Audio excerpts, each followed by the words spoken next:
What's going on, everyone? It's been a while. NBA Guru Show, as you can see. I'm not going to do the whole Zach intro today, but since he's been traveling, so we've just been off for our last show was about 8 days ago. So yeah, right now I'm just gonna be me solo today, just to get you guys caught up on some stuff since we've been off for a while. I'm just gonna give a rundown sort of the playoffs second round. I don't think we've been on since the first round ended. So just sort of my thoughts on the series, the game today, obviously, and then I'm gonna dive into some of the Kings news recently with the assistant coach hirings, GM Scott Perry and whatnot. So yeah, it's gonna be a quick show just to give you guys a quick update. So yeah, I guess we could get started with this Warriors Timberwolves series. So initially, I picked the I did pick the Timberwolves to make it all the way to the finals. I thought that they had enough. But man, especially after that first game, losing Steph Curry, obviously after 13 minutes for the Warriors, it might just ending up costing them huge because they did seem like they sort of started figuring stuff out and that the matchup was more favorable for them compared to the Lakers. So yeah, but then after that Steph Curry injury, the game today, I mean, there isn't much to say about the game today, but they definitely look like a G League team out there without Steph Curry. I think their offensive rating was like 88 at half, and their defensive rating was like 124. So those are terrible.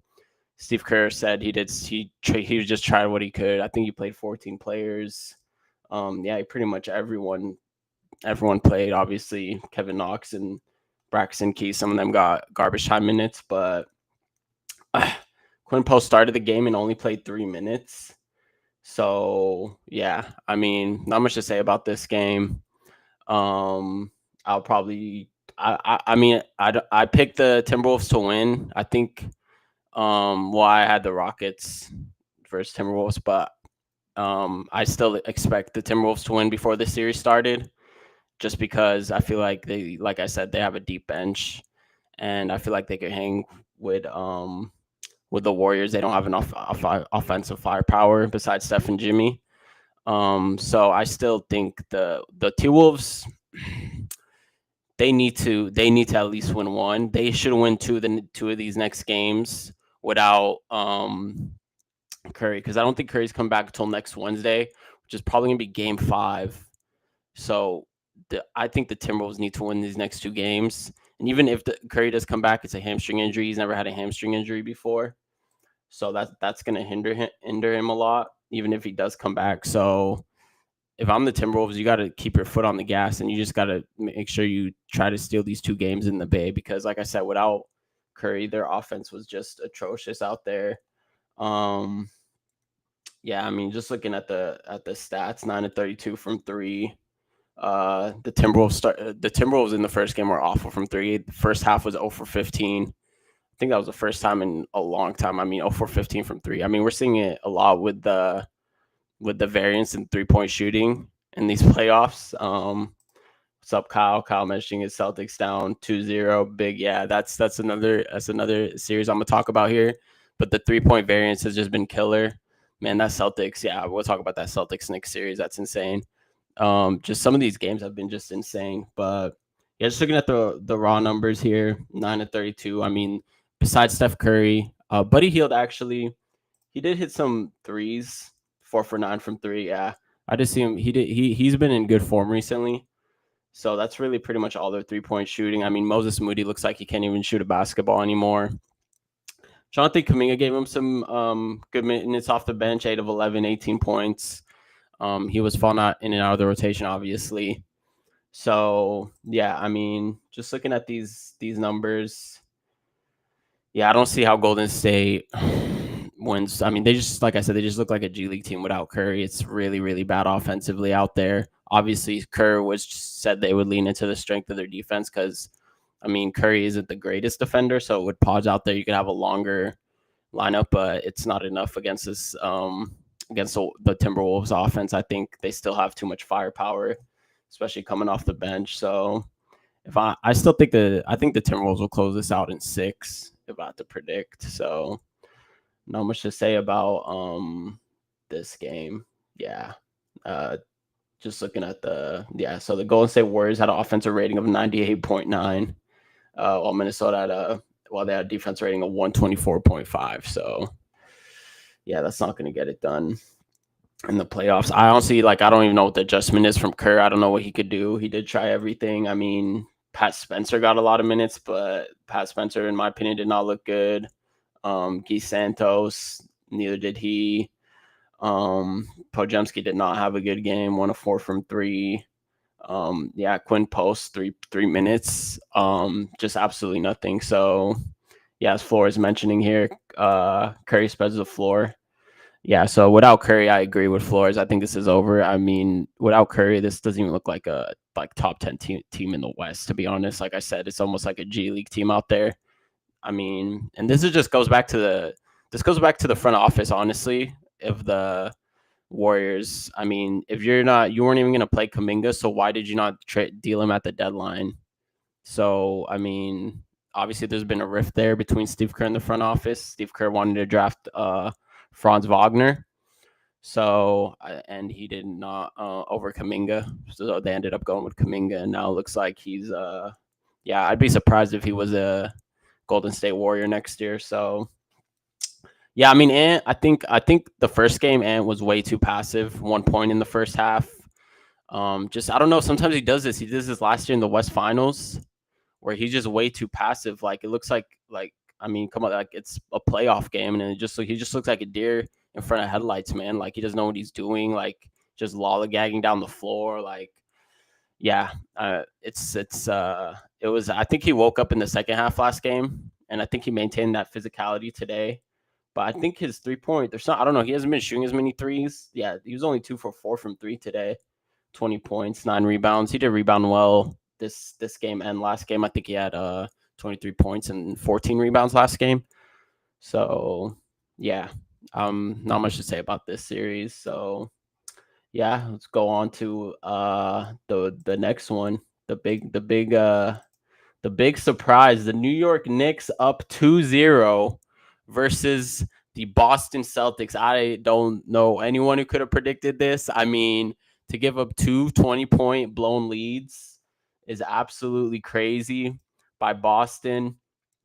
And obviously, people are going to point at Boston's 3-point shooting and the variance. But man, after watching that game yesterday, just looking at they had good looks in the fourth quarter, they just weren't making them.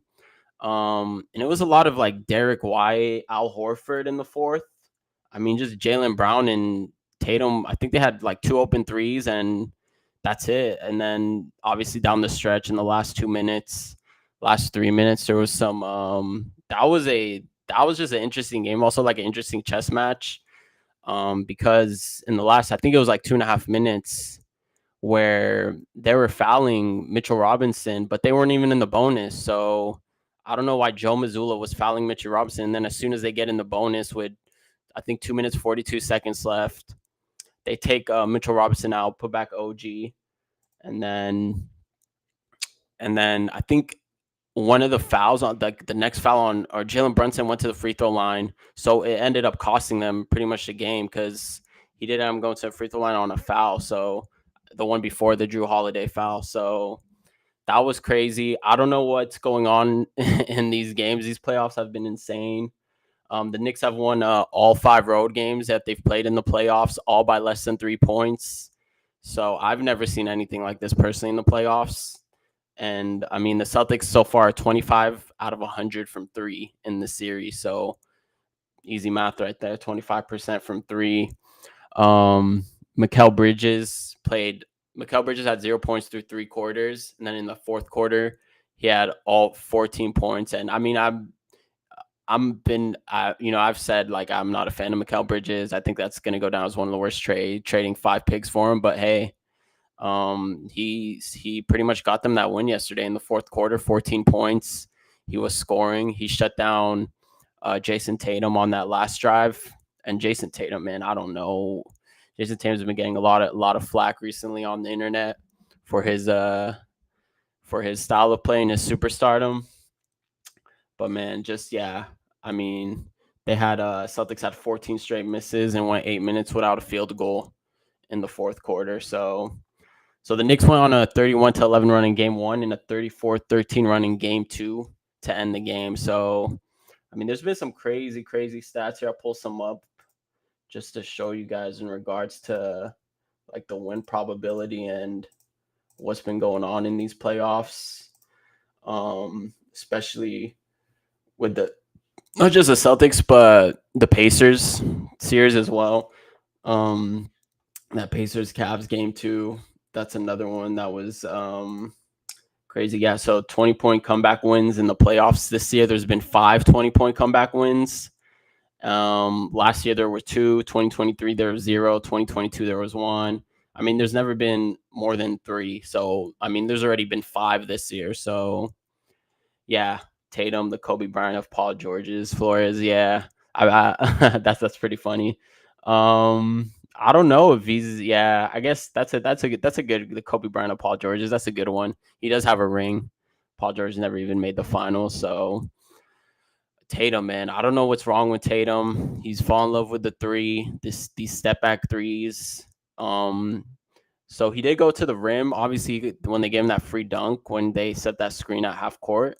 But man, Tatum needs to be. If you look, there's a clip, there's a montage I think on Twitter of rookie year Jason Tatum going downhill. Um, and man, he just looks like a totally different player, finishing at the rim, attacking. And now it's just like he had Mitchell Robinson on him at the last shot of the game, and he was just trying to dance with him. I think he was looking for a step back, but dribbled into traffic. Mikal Bridges came over and helped and got the steal. So I don't know what's going on with Jason Tatum. I feel like he's definitely I feel like he took a step during the regular season. Obviously, the raw numbers were good. He's gonna finish, I think, fourth in MVP voting is my guess. So, but these playoffs have not been pretty for Jason Tatum. Obviously, they had the first round versus Miami where they kind of coasted, whereas the Knicks, they're in that bloodbath series versus the Pistons, which could be beneficial to them. But man, right now the best player in the series has by far been Jalen Brunson. Not even close. I mean, the clutch numbers with him are off the charts. He just keeps hitting these big shots at the end. Even Drew Holiday, obviously considered one of the greatest guard defenders and perimeter defenders of his generation. Like, Jalen Brunson just made him look silly at the end. I don't know why Drew Holiday ended up fouling him there. That was just very poor defense at the end, to get those 2 free throws to pretty much put him up 91-90 and win the game. But OG Anunoby's been great. I think he's been the best two-way player on the Knicks. And yeah, I mean, the shooting variance has just been insane. Cat actually played well defensively. I think Cat's offensive game.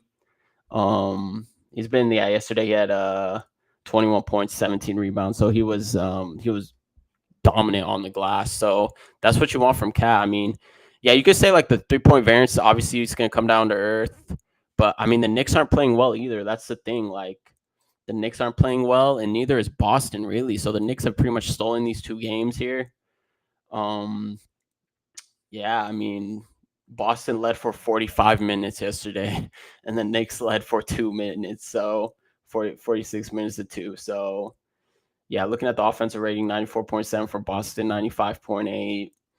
And here's the big one, man. The 3-pointers, 10 for 40 from 3 for Boston, 9 for 31 for the New York Knicks. So, man, I don't know. I think another thing is Kristaps. Obviously, they're talking about this illness he has, which no one really knows apparently what this illness is.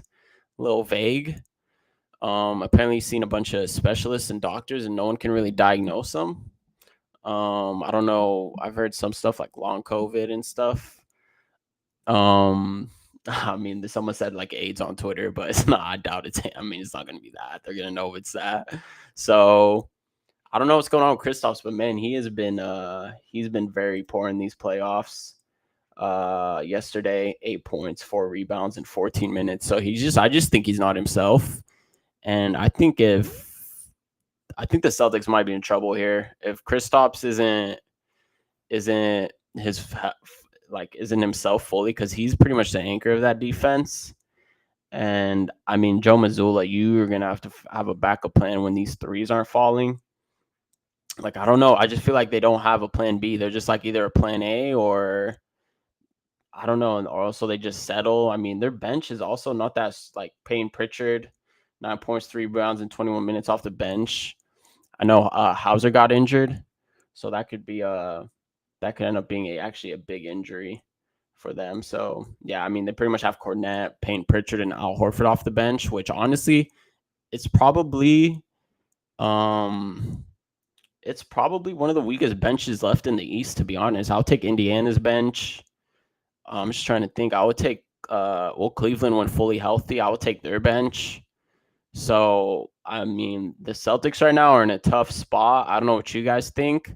They have to win 4 of the next 5. So if I'm the Knicks, I know Shaq said game 3 was a must-win game for the Knicks. I don't know, must win. I see what he's saying there, must win, because if they do lose, then the pressure shifts back onto them for game 4. So in that case, I do see how that could be a must win. But I think they need to win one a game 3 or one a game 4. They just need one of those wins. So I think if they lose game 3, if they win game 4, and they take a 3-1 series lead back to Boston, I think they'll be fine. But if they let Boston, I don't know if Boston's threes have not been falling for a while now. I mean, this has been something that even back to the Orlando series, the one game they lost to Orlando, that was because they missed a bunch of threes. So yeah, once they fall in love, and I said this on the show, before the playoffs, that they just fall in love with the three. They live and die by the three.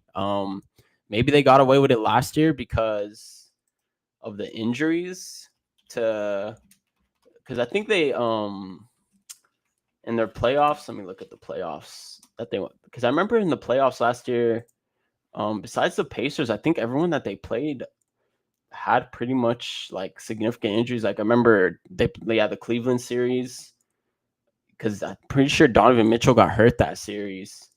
Miami Heat, I think Jimmy Butler also got hurt that series. So, and then the Indiana series, I think that's pretty much the only one. And then the Dallas series, I mean, that was just a complete mismatch. So those fake ring accusations are gonna be rolling in.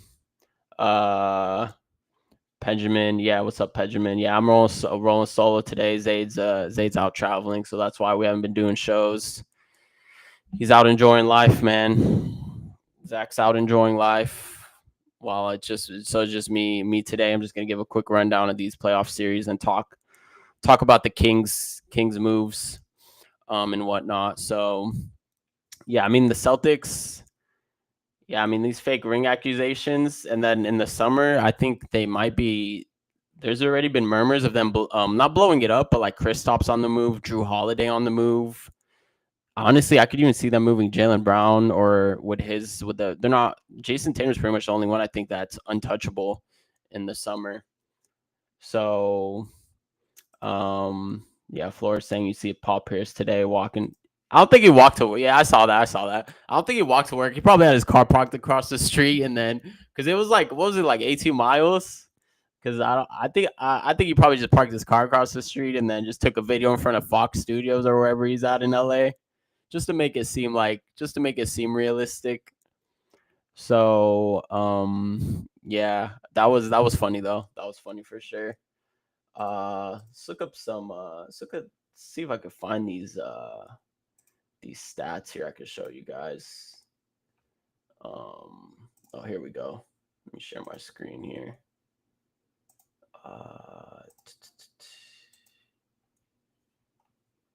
No, one sec. Why is it not pulling up? Okay, so win probability, playoff basketball right here. Here we go. Let's see. Let me share my screen. Look at this. These have been an insane playoffs, man. Look at the win probability. I mean, I think this win probability, yeah, it's from ESPN right here. Look at this win probability look at this, the last two Knicks Celtics game, 99% win probability when it was 53-73 with 2.5 left in the third. And 98%. And then the Bucks, obviously Bucks Pacers. This has all been this year's playoffs. Cleveland, Indiana, Detroit, New York. It was a 7-point game with 2.5 left in the fourth. Let me zoom in here. Twitter don't let me. But yeah, OKC. Oh, the OKC Denver series, 98% win probability. So these have been an insane. I've never seen anything like this in my life in regards to the playoffs. So just crazy stuff, man. I don't know how many more of these we're gonna get. But yeah, in terms of just wrapping up New York Knicks versus Boston, I really don't know how to predict this series. What do you guys think? Do you guys think that it's over? Because I think the Celtics, I think they might have to win the next 2 games, man. They have to win 4 of the next 5. They have to win game 3, obviously. If they don't win game 3, then yeah, you could put a wrap on the series. Honestly, I thought the prediction model does suck. ESPN needs to get rid of that. They need someone new on that. But yeah, I think that honestly, man, I don't know. I thought the Celtics were going to win this series in like 5. I almost picked a sweep, to be honest. But Missoula's just been out coached by Thibodeau. Got to give Tibbs credit. He's just been out coached by him. Here's another crazy Tatum stat, including the Olympics. Tatum is 66 for 237 from 3, 28% from 3 in the playoffs / Olympics since the start of the 2023 Eastern Conference Finals against the Heat. So I don't know, Tatum, man. You really thought Tatum was gonna be the next superstar. I mean, it was all going that way. His rookie year, posterizing LeBron. I mean, he just had it. He had big games in the playoffs too. I remember, if you remember, Game 7 against Philly, he had 51 points. I think he had the most points ever in a Game 7. That was after Steph Curry dropped 50 on Sacramento, and then yeah, Boston doesn't win Game 3. I agree, it's over. And then I think he had 46 points in a closeout game in a Game 6 against Milwaukee. So I don't know what's going on with Tatum, but he just hasn't. He's in his prime too. So I don't know who's training him, but yeah, that's Tristan mentioning Kerr couldn't find. Yeah, that's true. Kerr, you got to give props to Kerr. He has a good talent ID. You know, he called it. In regards to Tatum benching him, I mean, Derek White was getting more minutes over him in the Olympic team. So, hey, maybe Kerr knows something about. Maybe that's a warning sign for anyone trying to sign Kuminga.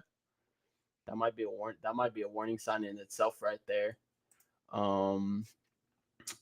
Another stat right here. Since 1997-98, teams are 3 and 1,640 when trailing by 7+ in the final minute of the fourth quarter / OT.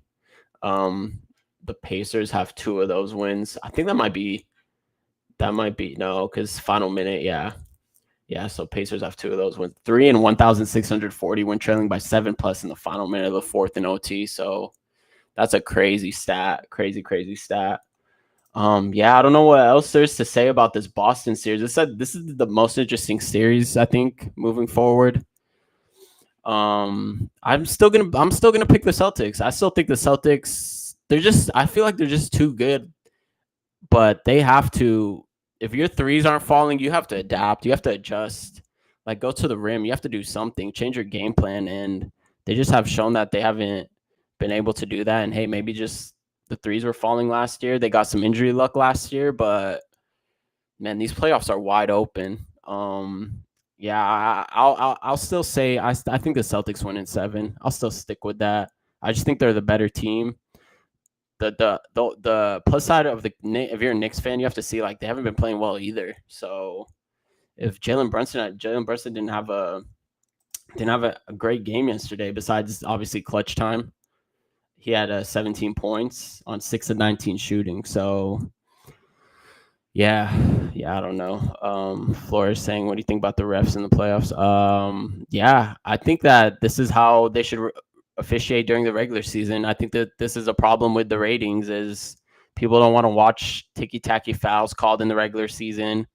You know, the head bobbing and stuff. Like, they call all these fouls during the regular season. So, and then when the offense jumps into pump fakes and then jumps into the defender, like, they would call these just small ticky-tacky fouls, and I think you need to make the game more physical. I think that's what people like to see. They want to see free flowing basketball. So no one wants to watch people shoot free throws all game. So I like the way that they've officiated the playoffs. I wish they would implement like maybe not exactly the same way, just because if they did the same way, I think people would tire out. They would complain, "Oh, I don't know if it's sustainable for 82 games." So yeah, I don't know for 82 games if it's sustainable, but at least somewhere in the middle, because during the regular season, man, it could be hard to watch. I mean, you could watch like just watch like Jalen Brunson or like Shea during the regular season. Like a lot of the calls that they're not getting in these playoffs, they would get. So they need to. Yeah, I wish they would adapt sort of this strategy during the playoffs, during the regular season, or at least somewhere in the middle. Obviously, I understand the sustainability. Maybe you don't want players to get hurt, but I don't really think it would affect them that much. All right, so what's the next series? I'll talk about the Pacers versus Cavs series.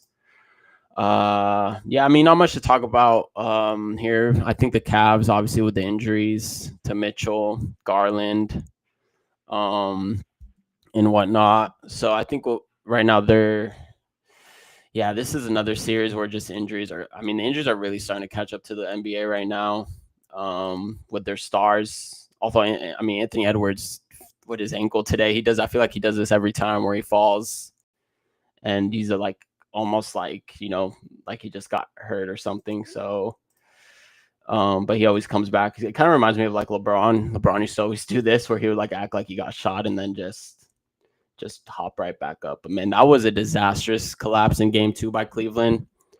I don't see how they bounce back from that, to be honest.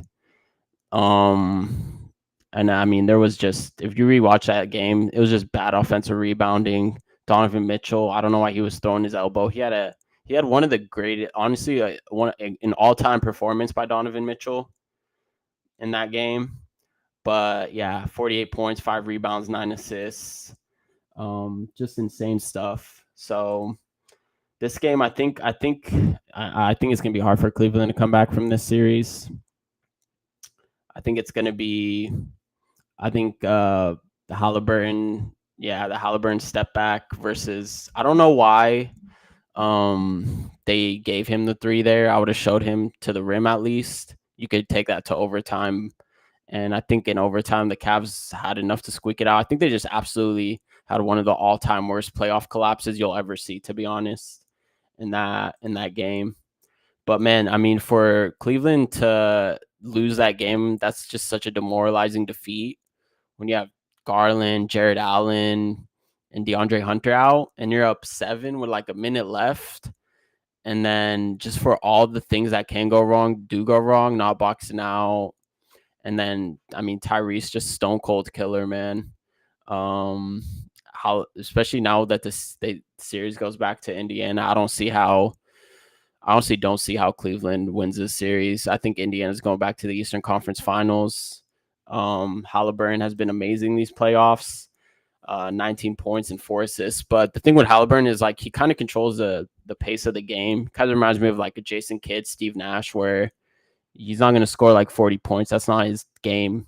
He's just going to control the tempo, control the flow, get everyone involved.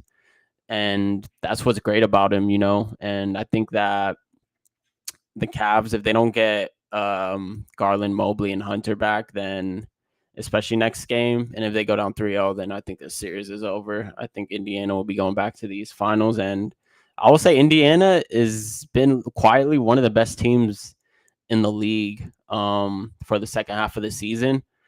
And they might be a stealth candidate to actually go to the NBA Finals. I would not rule out Indiana. I really like their bench. TJ McConnell coming off the bench. Neesmith has been great. Neesmith hit a couple. Nembhard has been absolutely amazing. 13 points and 13 assists. I remember we talked about potentially Nembhard to the Kings, but that's not happening. I mean, he might have one of the best value contracts in the league right now. Nembhard is just a playoff riser. People always mention playoff risers and playoff droppers, but man, Nembhard that's a true playoff riser. I think last year in Game 7 he didn't miss a shot in MSG. So man, they have the playoff proven vets. Pascal Siakam won a ship with the Raptors, of course. So this is a I would watch. I would not be surprised if Indiana is playing in the NBA Finals in June. But man, can you imagine the Indiana versus Oklahoma City NBA Finals? That is two small market teams.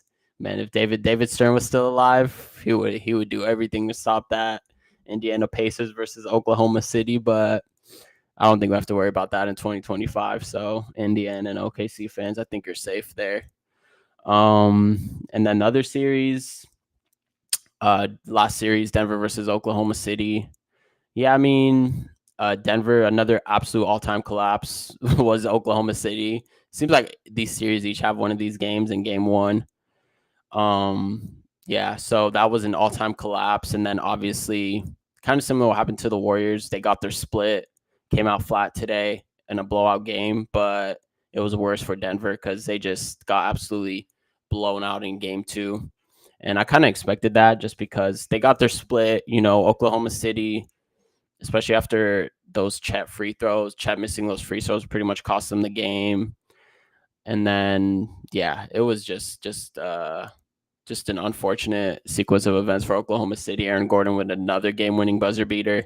Yeah, when the ball was in Westbrook hands, I was worried a little there, but yeah, I think Oklahoma City will be fine. I think they'll take one of these next home games in Denver, and then I think this series goes 7. To be honest, I think this is a series that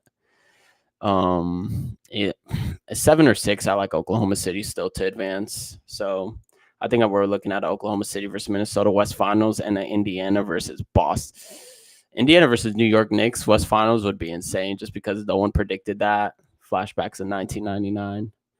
All right, so I'll get into the Kings talks now. Obviously, I haven't been on in a while. Yeah, Flores mentioned Denver did miss wide open shots in game 2. Yeah, they just came out flat, couldn't hit any shots. Michael Porter Jr. is just super inconsistent. So, I mean, if Denver could protect home court and win the next 2, then yeah, that would be scary stuff for a young Oklahoma City team who actually has never been in that situation before. So, an experienced team too, which you could see caught up to them in game 1. Then, yeah, I don't know. We'll see about that. So, all right, let's get into the Kings talk. So, Kings, some big news recently, hiring Mike Woodson, or rumored. I know it's not official. Mike Woodson, Bobby Jackson, Darius Angila back into the coaching staff for Doug Christie. I'll give you guys my thoughts on these hires. So, yeah, Mike Woodson. So he was at Indiana before. Indiana was number 17 in the preseason poll. They're one of the highest NIL spenders. They missed the NCAA tournament despite being one of the highest NIL spenders in the past 2 seasons. And yeah, Mike Woodson's been there, I think, since 2020. And he kind of said he was retiring. I feel like it was a mutual because from what I was reading from Indiana fans, they did not have a good relationship with Mike Woodson. But NCAA is a totally different beast than the NBA, especially as an assistant. But yeah, just reading stuff from what Indiana fans were saying online. It looks like that, he was able to bring in a lot of players. He was able to bring in a lot of talent into the Indiana team. He was good at recruiting through the transfer portal, but he couldn't really keep them there. A lot of them ended up leaving. The fans are pretty much said that Indiana Hoosier fans pretty much said that he was a complete failure. They're happy to see him go. He never really took responsibility for that rift he had between the fans. So it looks like there was a lot of, beef between the Indiana Hoosier fans and Mike Woodson. Mike Woodson obviously played for Indiana. He's beloved there. But so he never apparently, so he had four teams there. So he had 4 seasons, never once beat preseason expectations. They finished 9th, 3-way tie for 2nd place, tied for sixth place, and 9th place. I think it was in the Big Ten. So he always just fell short. So he had a 4-out, 1-in offensive system where he had which highlights versatile athletes and sort of like a free flowing system. That was his offensive system, which is, I think that's what he's coming to Sacramento to do, is to pretty much be that offensive, like run the offense there. Although I will say, he actually, when he was an assistant, he worked closely with Larry Brown for the 2001 finals when Larry Brown was a coach of the Sixers in the 01 finals, and he won the finals with Larry Brown in Detroit when he was the Pistons, when Larry Brown was the Pistons coach in 2004. So he did work closely with him, but Larry Brown, he was actually said he was known the most then for getting the most out of the defensive players. So yeah, he was him and Brown would limit opponents to just under 42% shooting. But this was the early 2000s, so this was such a long time ago. So his next stint was Hawks coach from 2004 to 2010. Eventually, he made the playoffs in 07, 08. I mean, these, if you guys remember, these are some of the great number one seed Hawks teams. But yeah, so in 07, 08, he lost to the one seed. He actually took the Celtics, that 2007, 2008 Celtics team that won the East. He actually took them to 7 games. And then in 2008, 2009, the Hawks went 47 and 35, and they beat the Heat in the first round of the playoffs. And then they eventually lost to LeBron James Cavaliers in the conference semis. And then the following season, they went 53 and 29, and they beat Milwaukee in the first round. And that's when they lost to Orlando, and they got swept actually by Dwight Howard's Magic, 0-4 in the second round. And then that's when sort of like they announced that they would not re-sign Woodson and they would split ways after just falling short. So kind of disappointing, despite how good those Hawks teams were. They never made a conference final. So his 2004 to 2010 tenure as a coach there was disappointing. So that brings him to 2011 to 2014. That's when he took over for Mike D'Antoni, who was fired in 2011 to 2012. He took over, I believe, in the middle of the season there. The Knicks went on to make the playoffs, but they fell short to the Heat. And that is also, I think, LeBron James's Heat in 5 games in round 1. And to be fair, they did have injuries, the New York Knicks, to Jeremy Lin, Baron Davis, Iman Shumpert. So yeah, it was and sort of Doug Christie kind of got thrown, or like David Adelman, maybe because Doug Christie didn't make playoffs. David Adelman would be a better comp. Sort of just got thrown into the fire there. But yeah, 2012, 2013 actually was a great season for him in the Knicks. That's where he finished the season 54 and 28, and at that time they actually set the NBA single season record for 3-pointers made. The New York Knicks did. They went on round 1 to play the Boston Celtics, and they won that series 4-2. And then they lost in the second round to the Indiana Pacers. Remember, that was I think George Hill, Roy Hibbert, Paul George team that went to the East Finals. So they lost to that Pacers team 4-2 in the conference semis. And then his last season as head coach, 13-14, 37-45, missed the playoffs, and he was fired. So he ended up finishing his tenure as New York coach with a total record of 109 and 79. But yeah, he ended up, obviously, those New York Knicks teams had Carmelo Anthony, Baron Davis, Jason Kidd, Amari Stoudemire, Rasheed Wallace. So he coached a lot of NBA legends, man. He played with the Kings when the Kings relocated to Sac from Kansas City in 1985. So yeah, so that's just a quick rundown, sort of what Mike Woodson has been doing recently. In terms of the hire, I'm not sure about it, to be honest. I'm not sure if I like this hire. Mike Woodson, I just feel like he's just been out of the league so long. He has been a coach since 2014. He is an older coach. The fact that he said that he told Indiana that he was retiring to hang out with his family, but then takes a job with an NBA team is kind of a red flag to me. So it's like a kind of question like how dedicated he is to this role.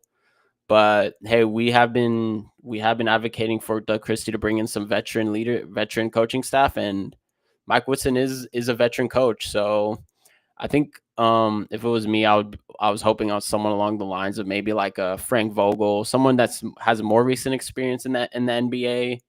Because for Mike Woodson to not not being NBA coach since 2014. It's just been so long. The game has actually changed so much since then. And I just remember watching those New York Knicks teams. It was a lot of sort of like now, but instead of Jalen Brunson, like Carmelo Anthony ISO balls in terms of the offense. So, I mean, Indiana Hoosier fans weren't a big fan of his offensive play style.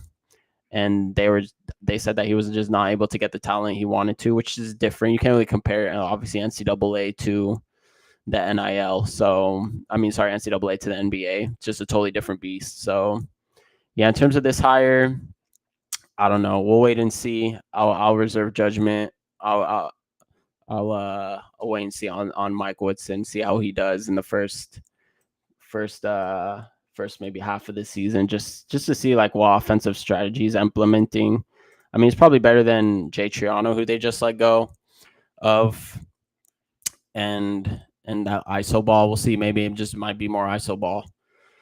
So yeah, I mean that's Mike Woodson. Let's get on to Bobby Jackson. So Bobby Jackson, not much to say here about Bobby Jackson. Obviously, Sacramento legend, 6th man of the year, 2002. Been around Sac, been an assistant for Sac, been assistant coach under Nick Nurse for the past 2 seasons. Coached the Stockton Kings in 2021. I think that this is a good hire actually for Doug Christie, because Doug Christie and him obviously played with each other. They have that familiarity with each other. So I understand Doug bringing them in, and I don't think Bobby Jackson. I feel like he's a good like developmental coach for the players. So I think he could come in. I think he could help like maybe Devin Carter specifically. He could help him develop. So I think if he could focus on like the development aspect of the game. I'm sure he wants to be a future coach in the league as well. He, like I said, past 2 seasons with the Philadelphia 76ers and under Nick Nurse, who's a championship winning coach. So I like this hire. Young, familiar with the region. I don't mind this hire actually for Doug Christie, but yeah, I guess sort of like with Leandro Barbosa, obviously still staying on as well. These guys they don't have the head coaching experience per se, since Leandro Barbosa came from the Golden State Warriors. They've been mostly assistants and development coaches. This is obviously Leandro Barbosa's first assistant coaching gig, so we'll see how they do. It's still a lot of inexperience besides Mike Woodson. Looks like the one experienced guy that they brought is Mike Woodson, but I don't know if that's enough, and I don't know if that's the right hire, to be honest. I don't know if Mike Woodson's the guy to bridge the gap between the inexperience and experience on the coaching staff, to be honest with me. So, would you? So, yeah, I think that a lot of people actually predicted Bobby Jackson to come back and coach. So this one is not a surprise. Shouldn't be a surprise to most people. Darius Sangila, Spurs assistant, under also rumored to come in with the coaching staff. This one is interesting. He was a Spurs assistant under Poppin, Mitch Johnson, when he took over from 2020 to 2024. He started out as video assistant in 2018 through 2020 for the San Antonio Spurs. So he coached DeMar. He has familiarity with DeMar.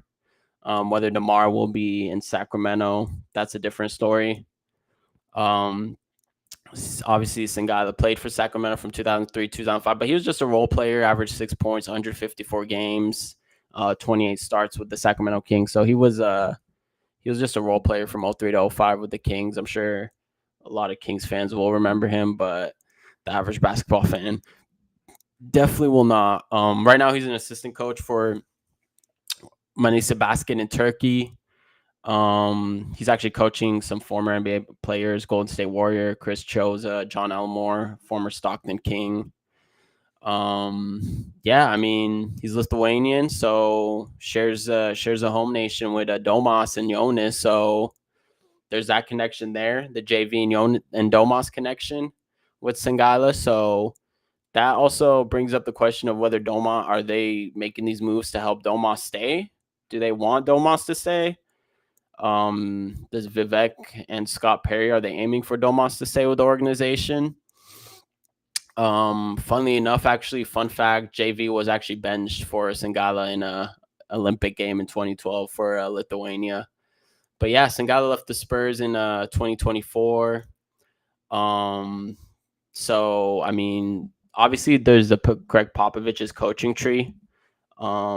There's actually a image of Greg Popovich's coaching tree. There's like so many in the league, like from Brett Brown, obviously Mitch Johnson, Ime Udoka, Steve Kerr. So many people just came from Greg Popovich's coaching tree. I think Sangala, so he received actually a couple offers to stay in the NBA before leaving overseas to coach. So yeah, I mean, yeah, like I said, let me see if I can find this graphic about Popovich's coaching tree actually. But man, Ime Udoka, Jock Vaughn, Will Hardy. So obviously, with the news that Popovich is becoming or stepping down as a coach of San Antonio, so I think it's good that they're hiring someone from. Oh, here we go. This is a good image here. So I think it's good that Taylor Jenkins. So I think it's good that they're hiring someone from right here from the coach. I mean, just look at the Mike Brown was also there. Mike Brown from the coaching tree of Popovich. So I actually think this, in terms of assistants, I actually like this hire the best. If I had to rank them, I would rank this one number one, Bobby Jackson 2, and then Mike Woodson 3. Obviously Barbosa I'm not gonna rank since he's been there and he's staying on. But yeah, Doc Rivers, Monty Williams. There's some big names here. That have gone on to have a lot of success. Mike Brown, funnily enough, James Borrego, who actually is James Borrego should be coming back into the league. That is someone that is actually a pretty good coach. He did well with that Charlotte Hornets team. I was surprised when they fired him. So yeah, there's just Ime Udoka, obviously Monty Williams, PJ Carlesimo, Vinny Del Negro. Obviously some not so good coaches. You hope Steve Kerr. You hope that Sangala. I think Sangala is a great hire actually, coming from Europe too. He left because he wasn't getting. I think the only reason he didn't get the opportunity to grow in that San Antonio Spurs coaching tree is because he was behind the likes of Ime Udoka, Mitch Johnson, so he was further down in the pecking order. But no, this is a great assistant hire. If it, I know it's not official yet, but if it does, compared to the other two, Bobby Jackson, I'm indifferent about that one. Mike Woodson, I'm not too excited about that one, to be honest with you. But yeah, so, and Leandro Barbosa has been there, so yeah, that's what I have to say. I really like this Darius Sangala hire, and I think it will be I think the only thing is the Domas and JV. Well, JV, I'm assuming will stay, but Domas, are they going to work with each other? Do they not want to trade Domas? I think that's a big question here. So, yeah, an interesting hire, but definitely one that I am all for. And then we'll get to BJ Armstrong, the new assistant GM. Assistant GM, I think this was a Scott Perry hire. Obviously, he comes from, I think him and Scott Perry had a relationship. They're peers. They were on the Hoops podcast together. So they have that familiarity with each other. I don't think Vivek, obviously, we all know Vivek's a meddler. He likes to get involved with the organization. So I don't think this was a Vivek hire. I think this was a Scott Perry hire. I think he wanted to bring in BJ Armstrong. And yeah, there's so I guess BJ Armstrong's had obviously he was in that backcourt with Michael Jordan, 93, I think 94. Yeah, he helped he was helped at that latter stage of the first three-peat. He helped the Bulls win the title there, and then he's had actually a very interesting like NBA sort of like career, because I think he helped Jerry Krause in the front office. He was an assistant for him when he retired. And then eventually John Paxson took over the GM role for the Chicago Bulls. And then BJ Armstrong actually went on to be like an analyst for like ESPN. And then he went on to be an agent. So he's had so he went from he's played with Michael Jordan, helped in the front office.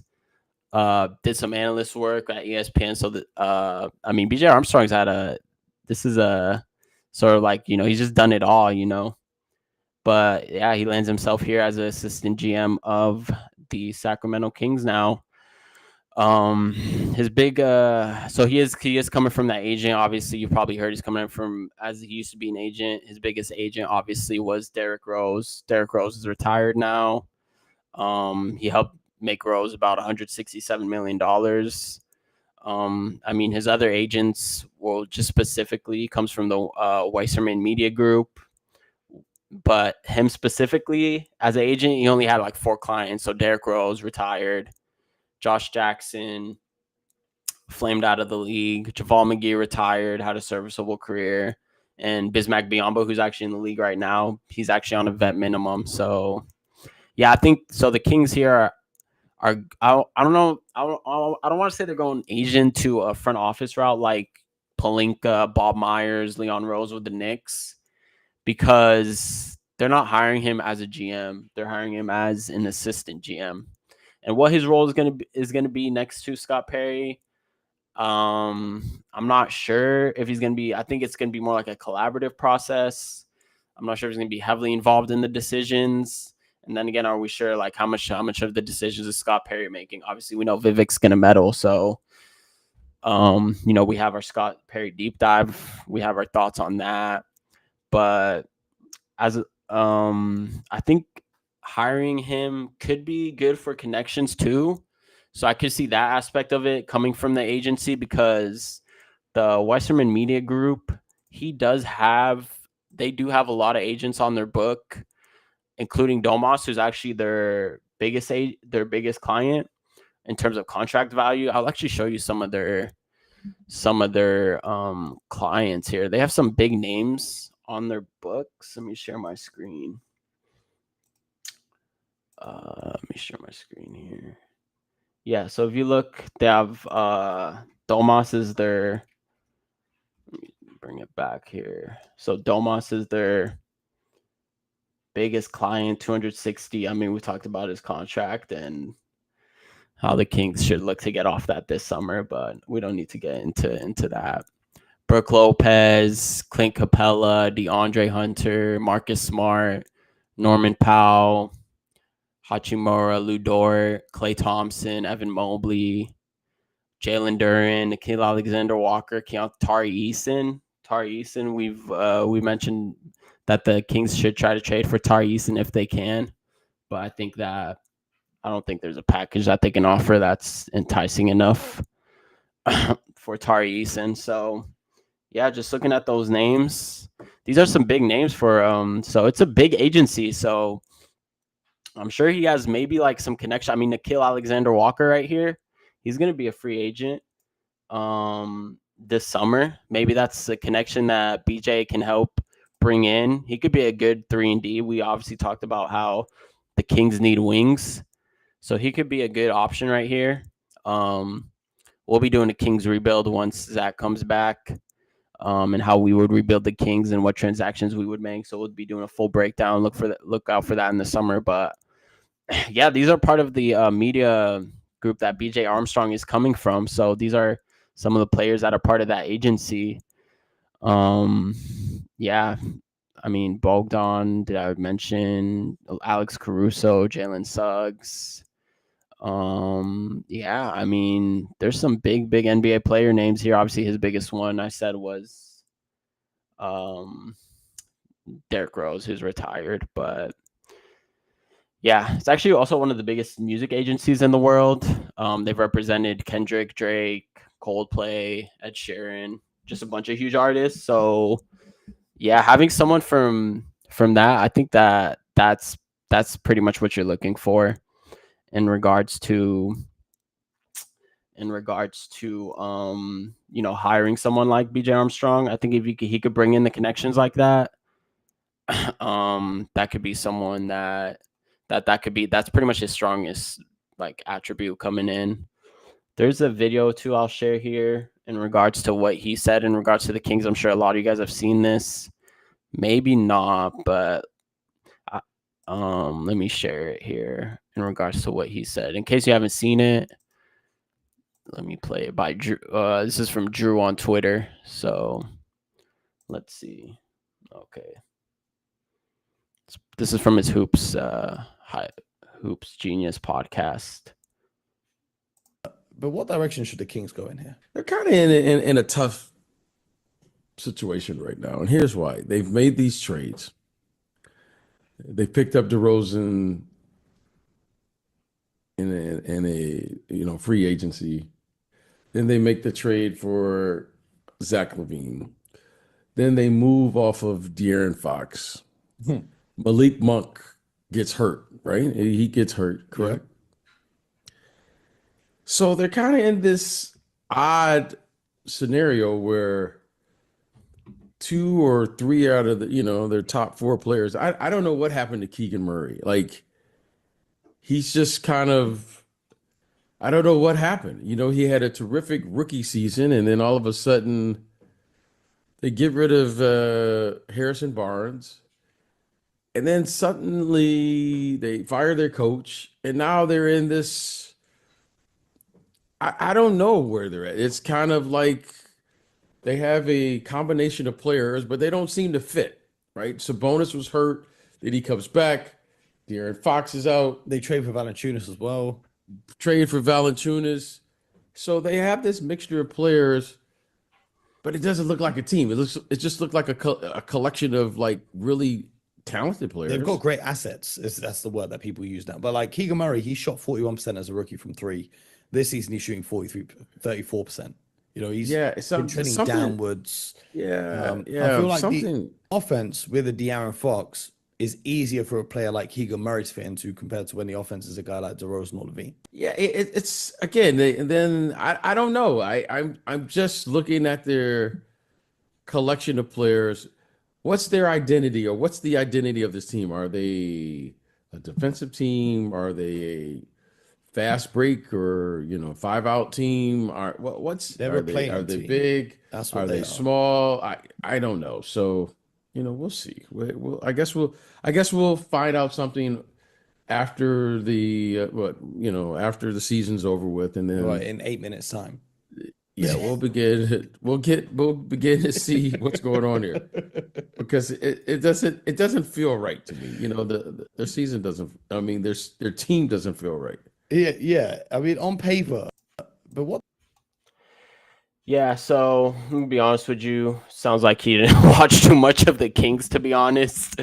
So he was just sort of listing off, the names and who they acquired and sort of like the transactions. But I will say that he did pretty sure he said you could see where him and Scott Perry are similar, where they're talking about the identity and establishing an identity of the organization. And yeah, what did Scott Perry says? Diversity of thought with unity of purpose, or something like that. So I could see where they share sort of like similar viewpoints. But yeah, in terms of that interview, he didn't really say much, to be honest. I feel like he just didn't watch a lot of the Kings, which can you blame him? I mean, he probably didn't expect to. Probably didn't expect that he'd become the assistant GM just a couple months later. So kind of crazy how that worked out. Yeah, but I think that just showed that I wouldn't really look too much. I mean, he did mention Keegan's. He was going a little harsh on Keegan on in regards to his regression this season, where last season Keegan shot 42% and 30% from 3 in 30 games under Mike Brown.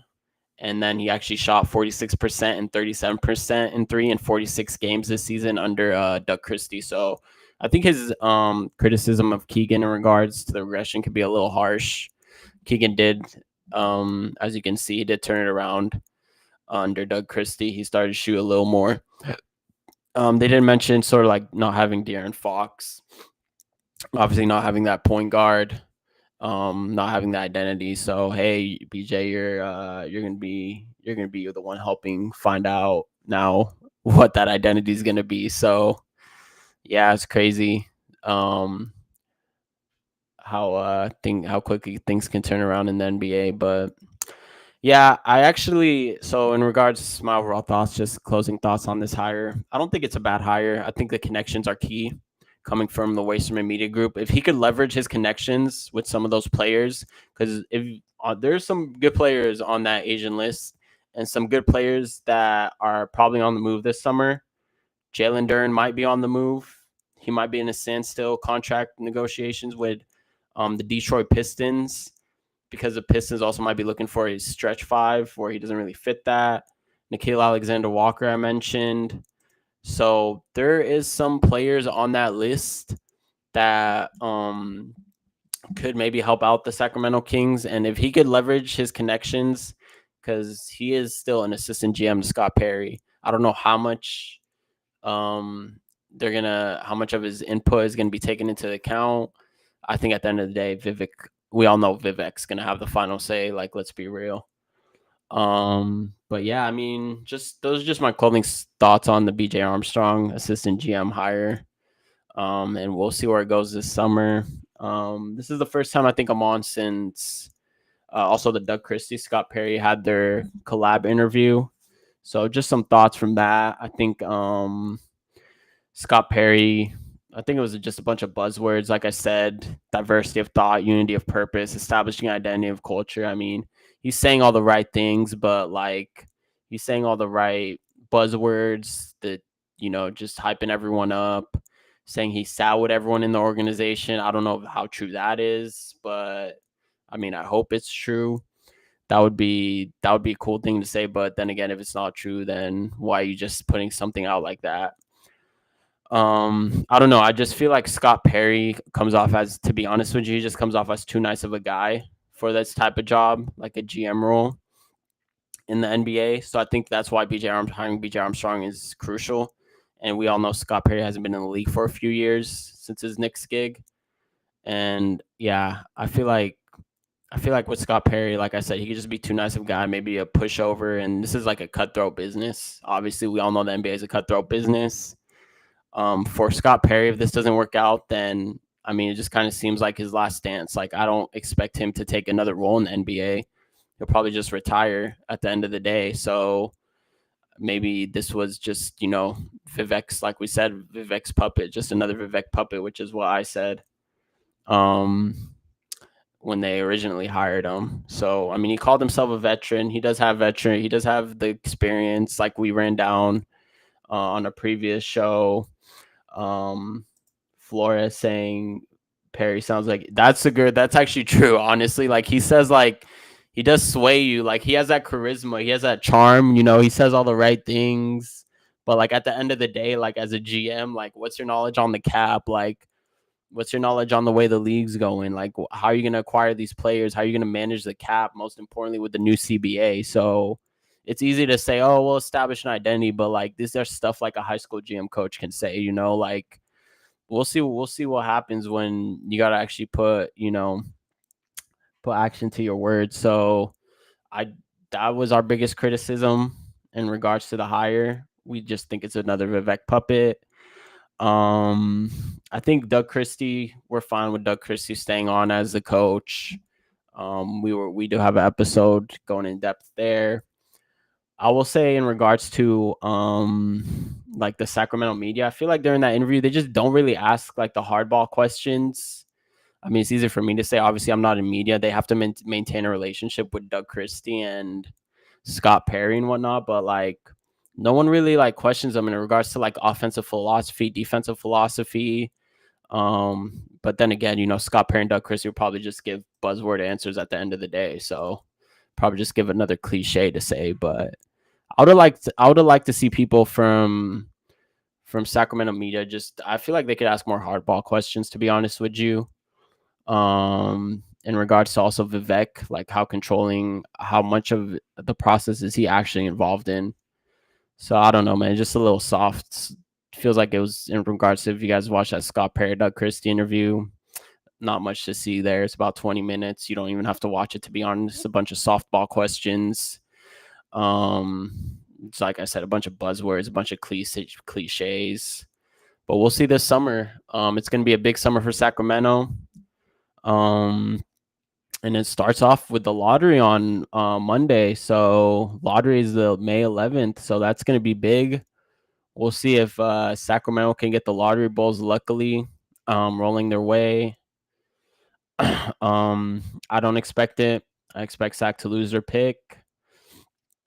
And I actually have a gut feeling that the Utah Jazz are going to win the lottery. So I actually think Utah Jazz will win the lottery on Monday, and they will be the perfect Cooper Flag situation.